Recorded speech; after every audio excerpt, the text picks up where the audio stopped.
59 ಮತಗಳು, 59 ಅದರಲ್ಲಿ 57 ನಾನು ಬಂದಿದೆ, 2ಗೆ ಅಪೋಸಿಟ್ ಅವ್ರಿಗೆ ಹೋಗಿದೆ.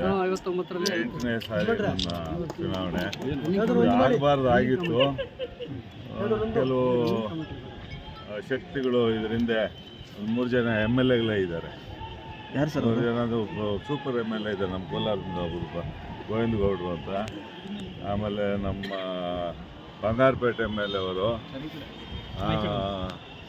ಆಮೇಲೆ ನಮ್ಮ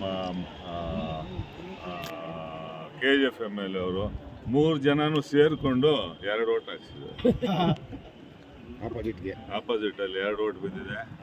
ಇವತ್ತು ಜನ MB ಕೃಷ್ಣಪ್ಪನವರು ಮಾಡಿದ್ದ ಒಂದು ಇದನ್ನ ತಿಳ್ಕೊಂಡಿದ್ದಾರೆ. ಇವತ್ತು ಬೇರೆ ಕಡೆ ಎಲ್ಲಾನು ದುಡ್ಡಿನ ವ್ಯವಹಾರಗಳು ನೋಡಿದ್ವು. ನಮ್ಮ ತಾಲೂಕಿನಲ್ಲಿ ಹೋಗಿ ಕೇಳಿ ಯಾರಿಗಾನ ₹1 ಯಾರಾದ್ರೂ ನನ್ನ ಹತ್ರ ತೊಗೊಂಡಿದ್ದಾರೆ ಅಂತ. 8 ಎಲೆಕ್ಷನ್ನಿಂದ ಇವತ್ತು ಗೊತ್ತಾಗೊಂಡಿಲ್ಲ. ನಾವು ಅದೇ ಥರ ಅವ್ರು ಕೆಲಸ ಮಾಡಿದ್ದೀರಿ. ಅವ್ರು ನನಗೆ ಅದೇ ಥರ ನನ್ನ ಸಾಕ್ಕೊಂಡು 8 ವರ್ಷದಿಂದ 8ನೇ ಟರ್ಮ್ ಅಂದರೆ ಏನು ತಮಾಷೆ ಅಲ್ಲ ಜನ ಇವತ್ತಿನ ದಿವಸ ಓಟ್ ಹಾಕೋದಕ್ಕೆ. ಆದ್ದರಿಂದ ಇವೆಲ್ಲ ಭಾಳ ದಿವಸ ನಡೆಯೋದಿಲ್ಲ. ಇವೆಲ್ಲನೂ ಕಾಂಗ್ರೆಸ್ ಅಲ್ಲ, ಅವರು ಇನ್ನೊಂದು ಮಾತಾಡ್ತಾರೆ. ಇಂದಿರಾ ಗಾಂಧಿ ಅವರು 6 ವರ್ಷ ನಮ್ಮ ಮನೆಯಲ್ಲೇ ಇದ್ದಿದ್ದು, ಆಫೀಸ್ ಮಾಡ್ಕೊಂಡು 15 ಮಿನಿಟ್ಸ್ ಸರ್ಪ್ರೈಸ್ ಅಂತ.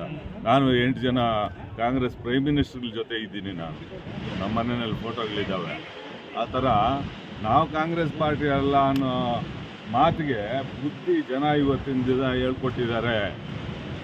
ಮುಂದಕ್ಕಿದೆ, ಅದ್ರ ಪರಿಣಾಮಗಳೇನೇನಾಗುತ್ತದೆ ಅಂತಕ್ಕಂಥದ್ದು ಮುಂದಕ್ಕಿದೆ. ಅವರೇ ನೋಡಬೇಕಾಗಿ ಬರ್ತದೆ, ಅವರೇ ಅನುಭವಿಸ್ಬೇಕಾಗಿ ಬರ್ತದೆ. ಅದು ನೀವು ಯೋಚನೆ ಮಾಡಿ, ಇನ್ನು ಸ್ವಲ್ಪ ಹೊತ್ತಿಗೆ ರಿಸಲ್ಟ್ ಅನೌನ್ಸ್ ಮಾಡ್ತಾರೆ, ಅವ್ರಿಗೆ ಗೊತ್ತಾಗುತ್ತೆ. ನಮಗೆ 3 ಜನ ಸೇರ್ಕೊಂಡು, ದೊಡ್ಡ ವ್ಯಕ್ತಿಗಳ 3 ಜನ ಸೇರ್ಕೊಂಡು 2 ಓಟ್ ಹಾಕಿದ್ರು. ಸುಮ್ಮನೆ ತೀಟೆ ಇಟ್ಬೇಕು ಅನ್ನೋ ಇದರಲ್ಲಿ ತೀಟೆ ಇರೋದಕ್ಕೆ ಎಲ್ರಿಗೂ ಬರ್ತದೆ.